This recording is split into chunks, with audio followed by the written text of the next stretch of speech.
Il y a des années, je commençais à regarder des tests de téléphone sur YouTube. On retourne 10 ans en arrière.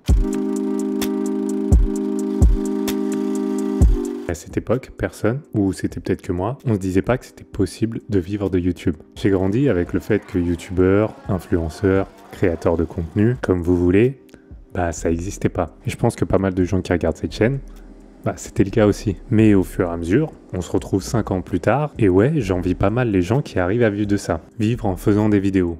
C'est un métier qui fait rêver. Et maintenant que j'y suis, je me sens pas différent de ce que j'étais il y a 3-4 ans. Bon.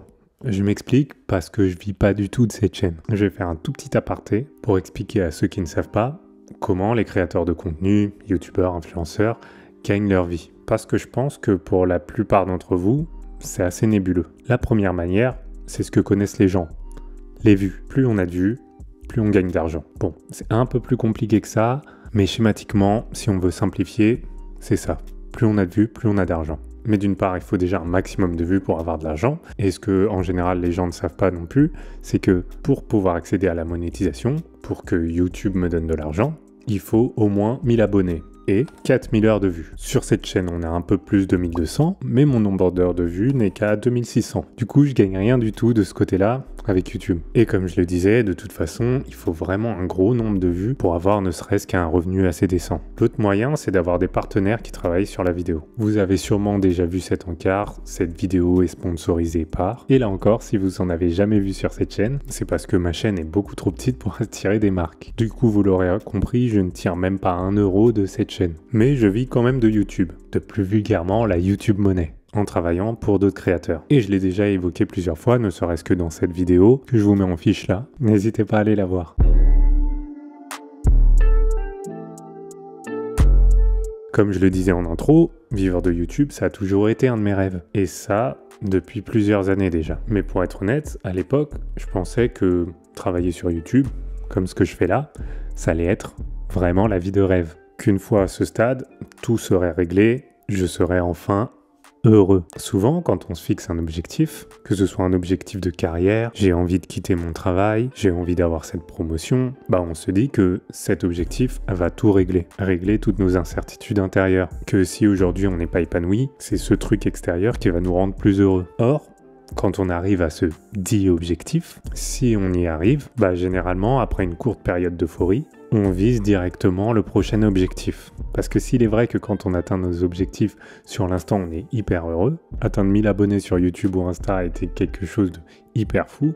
D'ailleurs, toujours merci à vous de me suivre. Oui, je sais que c'est minuscule sur les réseaux, mais c'est déjà des personnes qui me suivent. En fait, c'est quelque chose qui s'estompe assez vite finalement. Et pareil pour nos objectifs de carrière. Ce rêve de travailler pour YouTube, j'y suis en fait. Et je m'en rends pas forcément compte tous les jours. En regardant pas mal d'artistes ou de créateurs de contenu que j'écoute et que je suis, c'est quelque chose qui revient assez souvent. Les chiffres ou les récompenses extérieures n'apportent pas grand chose. Sur cette thématique, je vous invite à aller checker la vidéo de Harry, mon frère, parce qu'il a récemment dédié une vidéo entière à ce sujet. Et il a aussi sorti un son sur ça d'ailleurs. Je mets tout ça en lien dans la description et en fiche bien sûr. Allez checker ça, c'est hyper intéressant parce que même s'il a eu une certif sur Facebook, qu'il est suivi par des centaines de milliers de gens, ce qui lui importe aujourd'hui, c'est de faire de la musique pour lui.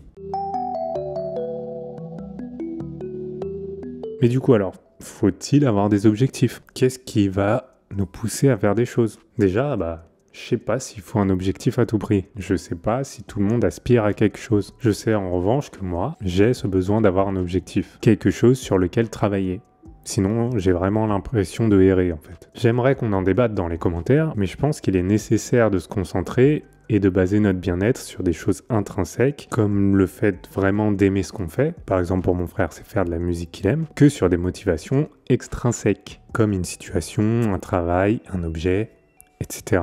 Si cette chaîne YouTube sera peut-être sûrement jamais quelque chose qui me ramènera des centaines de milliers d'euros, j'espère quand même continuer à uploader du contenu ici, parce que réfléchir à des sujets, les mettre en image, créer à partir d'une petite réflexion un objet audiovisuel, c'est un exercice que j'apprécie vraiment faire. Et c'est assez marrant parce qu'on m'aurait dit ça il y a 10 ans, je me serais vu comme quelqu'un de peu ambitieux et d'assez ennuyant. Mais bon, je suis assez en paix avec ça. Voilà, c'était une vidéo assez courte aujourd'hui parce que Je vous avoue que j'avais pas écrit de script et j'écris ça et filme ça un samedi matin. Je sais pas du tout si la vidéo va sortir dimanche. Si elle est sortie dimanche, j'ai réussi à le faire. J'avais vraiment envie de parler de ça parce que c'est un peu ce qui nous définit tous aujourd'hui, notre carrière. Dites-moi en commentaire si vous êtes plutôt à avoir des objectifs ou vous êtes plutôt je me laisse aller. J'aimerais être un peu plus comme ça, mais je vous avoue que j'ai toujours besoin d'un truc qui me drive. Sinon, ouais. Comme je disais, j'ai l'impression de errer et de pas avancer. Je sais pas trop, c'est un peu bizarre. En tout cas, n'hésite pas à liker si t'as aimé ça, n'hésite pas à t'abonner si t'as adoré. Et voilà, passe une bonne journée. À la semaine prochaine. Peace.